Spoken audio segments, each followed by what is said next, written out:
política energética de este gobierno, pues se centra en el fortalecimiento de la Comisión Federal de Electricidad y Petróleos Mexicanos.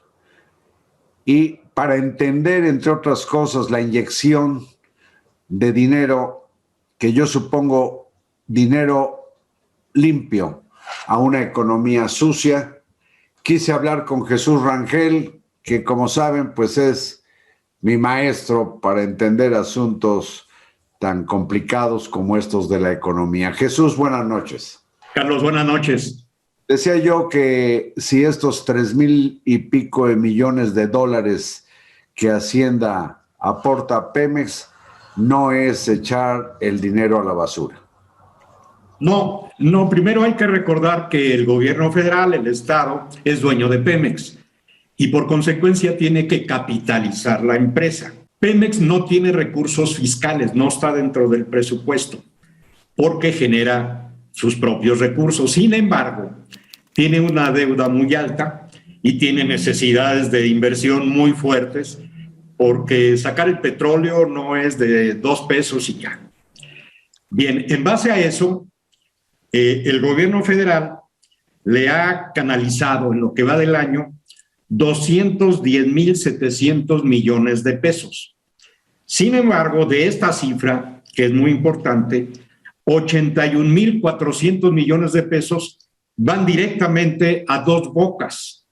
Esto lo informó la propia empresa petrolera a la Comisión de Valores de Estados Unidos el martes. Bien, nada más para dimensionar la necesidad de recursos que tiene Pemex. Del 5 de octubre al 26 de noviembre, el gobierno le dio 48,870 millones de pesos. Entonces, lo que acaba de anunciar Hacienda y también Pemex, lo hicieron en forma conjunta, es una reestructura de todo el sector, sobre todo en la parte de deuda. ¿Para qué? Van a cambiar, por decirlo así, muy simple, deuda vieja por deuda nueva. O sea, no va a haber un costo mayor para el país porque es un intercambio, aunque sí vas a liquidar parte de esa deuda actual, que la dio a conocer hoy Pemex, precisamente a la propia Comisión de Valores de Estados Unidos, detallando qué emisiones son las que van a tener estos ajustes. ¿Para qué? Pues para fortalecer a Pemex, reducirle esta deuda y que pueda con sus recursos futuros pues atender sus necesidades de inversión sobre todo. Pero digamos, Jesús, si habláramos de un problema de salud, Pemex tiene un padecimiento de qué gravedad, si es que puede emplearse este término. O estamos hablando de una empresa desahuciada o estamos hablando de una empresa viable. Bueno, Pemex seguirá siendo viable. Yo espero que la administración y estos ajustes que se están haciendo, sobre todo en su deuda, pues coadyuven a que no esté desahuciada. Está en una situación verdaderamente crítica. Ahí te van unas cifras. Pero permíteme, antes de que des las cifras.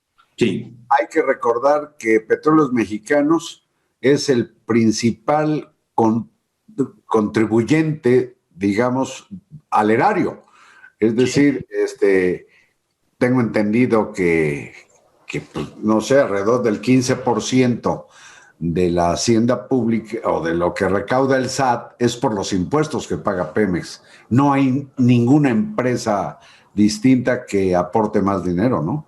Así es, sí estás hablando de un 14.9, 15%, 507,517 millones de pesos el año pasado. O sea, está para una empresa muy fuerte que tiene problemas, pero problemas que pueden subsanarse si se da una exitosa reestructuración abatiendo la deuda. ¿Estoy bien?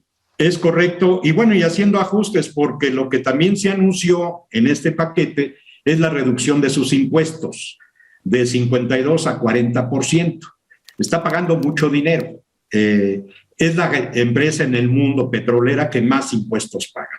Entonces, con todos estos ajustes, sí es viable ver razonablemente en el futuro una mejoría. Te doy las cifras de deuda porque son impresionantes. Mira, su deuda es de 2.295.000.000.000 de pesos. Esto es al cierre de septiembre, es la última cifra disponible. Y bueno, ¿qué significa esto? Es el 85% de su deuda está en dólares. 35.9% de ella se vence en los próximos 3 años, 823.000 millones de pesos. Y este anuncio que hizo Hacienda y Pemex en forma conjunta es precisamente para reducir ese impacto de pagos en estos 3 próximos años, que yo creo que lo pueden hacer. Estamos hablando que en estos 3 próximos años, y así lo dijo Moody's, puede haber una reducción de la deuda en Pemex de unos 20.000 millones de dólares. Si le agregan los ingresos que puede obtener por la reducción de impuestos, puede tener una situación financiera mejor. Pero con lo que dices tiene sentido este anuncio, y lo que quiero que la audiencia y yo sepamos es qué tan viable, dices que Pemex sigue siendo una empresa pues importante, es clave en la economía nacional, pero ¿qué tanto impactará sus ingresos y en consecuencia los impuestos que pague a la hacienda pública con lo que ya ha anunciado el presidente en varias ocasiones, que ya no exportaremos crudo, sino que se aprovechará pues Dos Bocas y las demás refinerías que han estado siendo objeto de reconversión o de adaptación? ¿Qué tan boyante puede ser la recuperación de Pemex si ya dejaremos de exportar petróleo? Eso me llama la atención, porque ¿de dónde van a obtener el dinero? Claro, sí, yo creo que vamos a seguir exportando petróleo, sobre todo el petróleo ligero, que es el más caro y es el que más recursos nos deja, y que utilizaremos el pesado, el más malo, digámoslo así, para las refinerías, que es lo que se ha usado. Dos Bocas, de hecho, no puede refinar, hasta donde sabemos, el petróleo ligero. Las máquinas que están poniendo no son para eso. Lo que se entiende con claridad es que México tiene que reducir sus importaciones de derivados, estamos hablando de gasolinas, gas, combustóleo y otros productos que son miles de millones de pesos que pagamos sobre todo a Estados Unidos. Y evidentemente el mercado de consumo interno, pues ahí está, y lo que quiere Pemex atender ahora es a ese mercado interno con producción interna. Pero Jesús, en el mundo, cuando menos de lo que le llamamos países desarrollados, la industria del transporte, la automotriz, va encaminada a los motores eléctricos. Entonces, creo que lo que está afianzándose es una mayor petrolización del país, mayor contaminación, etcétera, en detrimento de la posibilidad de tener energías limpias. Cierto, digo, la crítica central desde que se anunció la construcción de Dos Bocas y la compra incluso de Deer Park es precisamente esa. Si ya toda la economía mundial, y ya lo estamos viendo en Estados Unidos sobre todo, que es nuestro socio comprador de automóviles, van hacia autos eléctricos, pues ¿para qué sigues tú produciendo gasolina que pues, en el tiempo ya no se va a usar? Todo este mercado de cambio de automóviles de consumo de gasolina eléctricos todavía va a llevar algunos años en México. ¿Por qué? Porque son más caros. Entonces, yo creo que esa transición, que pues, a lo mejor puede ser quizá una década, es la que se quiere aprovechar precisamente para atender todavía el mercado de combustibles.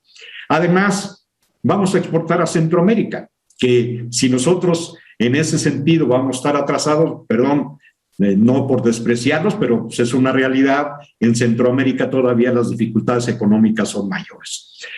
Yo creo que esa es la apuesta que tiene el gobierno. De otra manera ocurrirá con estos países que están, pues, mucho menos bollantes, si se pudiera aplicar el término bollante a México, de Centroamérica les pasará lo que a algunas entidades del país, a donde van a dar los autobuses y microbuses que se desechan en las grandes capitales y terminan pues chatarrizados y contaminando, pues lo mismo en Acapulco que en Puebla, que en muchas otras ciudades del país, ¿no? Exactamente. Pero lo que me queda de lo que expones, Chucho, es que tiene sentido lo que se está haciendo en Pemex desde el punto de vista financiero. Sí, indudablemente era necesario, es necesario, porque está en riesgo no solo Pemex, el país, con esto que le llamamos grado de inversión. El punto central, lo recordemos, los ingresos centrales o muy importantes que da al gobierno federal, al fisco por parte de Pemex, bueno, si no le da esos recursos porque siguen una crisis mayor, sobre todo por el pago de deuda, pues indudablemente nos pueden quitar el grado de inversión. De hecho, Standard & Poor's, una de las calificadoras, en la semana, en su análisis sobre México, dice con claridad: la aprobación de la famosa reforma constitucional eléctrica puede, en nuestra opinión, dicen, dañar el entorno empresarial y perjudicar la calidad crediticia.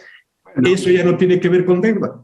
En consecuencia, afectar la hacienda pública es afectar todos los servicios y obligaciones que da el gobierno para todo tipo de gastos, el gasto social, los presupuestos, etcétera. Jesús, te agradezco mucho la conversación. El tiempo ya se agotó. Te mando un abrazo. Muchas gracias a la audiencia y buenas noches.